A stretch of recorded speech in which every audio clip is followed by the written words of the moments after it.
السلام علیکم مفتی صاحب.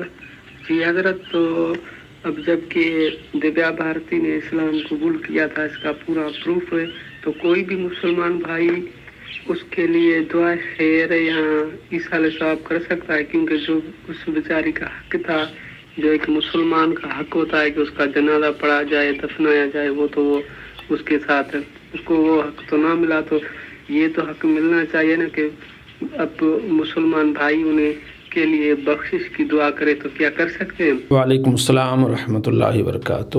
یہ انڈیا سے بھائی نے سوال کیا ہے.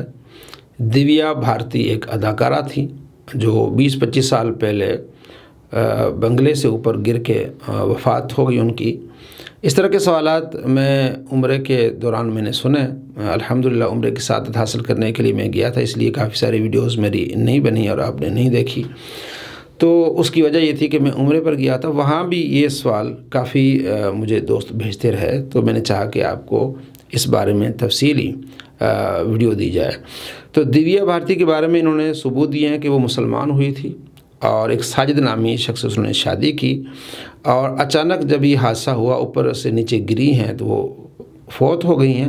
اس کے بعد دیویا بھارتی کے جو رشتہ دار تھے، ماں باپ تھے، انہوں نے ان کو جلا دیا.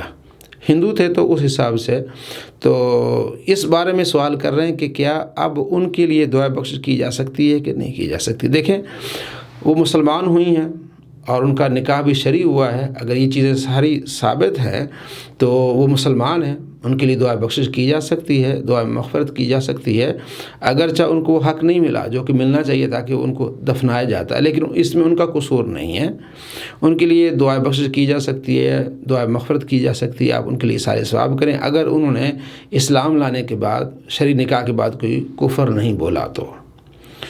اور اسی سلسلے میں ایک نبی صلی اللہ تعالیٰ علیہ وآلہ وسلم نے ہمیں ایک حکایت بیان فرمائی ہے. 3481 نمبر روایت بخاری میں آپ علیہ السلام فرماتے ہیں کہ اسی طرح بخاری میں اور بھی ملتی جلتی کافی ساری روایات ہیں، جس میں آپ صلی اللہ تعالیٰ علیہ وآلہ وسلم نے فرمایا کہ ایک شخص تھا پرانے زمانے میں، جب وہ فوت ہونے لگا تو اس نے اپنے بیٹوں کو بلایا، وصیت کی کہ جب میں مر جاؤں تو مجھے جلا دینا، اور جو ہڈیاں میری بچ جائیں ان کو راکھ کر دینا، سمندر میں بہا دینا، ہواؤں میں اڑا دینا. بچوں نے ایسا ہی کیا تو اللہ تبارک و تعالیٰ نے ہواؤں کو حکم دیا، دریاؤں کو حکم دیا کہ اس کے سارے اجزاء واپس کریں. یہ اللہ تبارک و تعالیٰ کی ایک حکمت ہے اور قدرت ہے. تو سارا وہ ہر چیز اجزاء واپس آئے تو وہ ایک انسانی شکل اللہ تبارک و تعالیٰ کی بارگاہ میں سامنے کھڑا ہو گیا. اللہ تبارک و تعالیٰ نے فرمایا کہ تم نے ایسا کیوں کیا؟ اس نے کہا یا باری تعالیٰ، میں نے کوئی نیکی نہیں کی تو مجھے آپ کے عذاب سے ڈر لگتا تھا، تو اس لیے میں نے یہ کیا. تو اللہ تبارک و تعالیٰ نے اس پر رحم فرمایا، اسے بخش دیا. حالانکہ اس نے خود اپنے آپ کو جلایا تھا، یہ فیل کیا تھا، لیکن اللہ نے اسے بخش دیا. تو اس نے تو خود نہیں جلایا، اس کو تو دوسروں نے جلایا ہے. اللہ تبارک و تعالیٰ کی رحمت سے کوئی نا امید نہیں. اور یہاں ایک اور چیز بھی معلوم ہوئی کہ اگر آپ سے کوئی سوال کرتا ہے کہ ایسے مسلمان جو دریا میں ڈوب جائیں یا ان کو شیر کھا لیں، چیتے کھا لیں، ان کا کیا ہوگا؟ تو اللہ تبارک و تعالیٰ جب ہواؤں کو حکم دیتا ہے وہ آ جاتی ہے ذرے، اور سمندر کو حکم دیتا ہے وہ اجزاء آ جاتے ہیں. تو یہ کوئی بات بعید نہیں ہے. تو ایسے حالات میں یہ حدیث ہمارے لیے کامل رہنمائی عطا فرماتی ہے.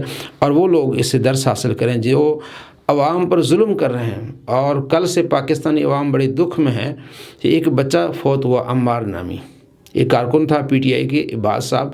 تو ان کو جیل میں ڈالا گیا، بچہ ڈپریشن کے شکار ہو گیا، پھر بار بار وہاں پولیس کا آنا، پھر جانا، پکڑ دھکڑ، نفسیاتی مریض ہو گیا بچہ. اور یہاں تک کہ حکومت کی ڈر کی وجہ سے اسپتالوں نے اس بچے کو داخل بھی نہیں کیا، اور بالآخر وہ وفات ہو گئی اس کی.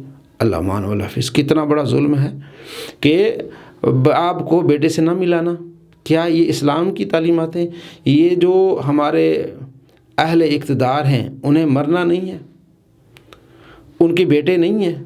اس چھوٹے بچے کے ساتھ اس طرح کا ظلم، کیا وہ باپ کے ساتھ مل نہیں سکتا تھا؟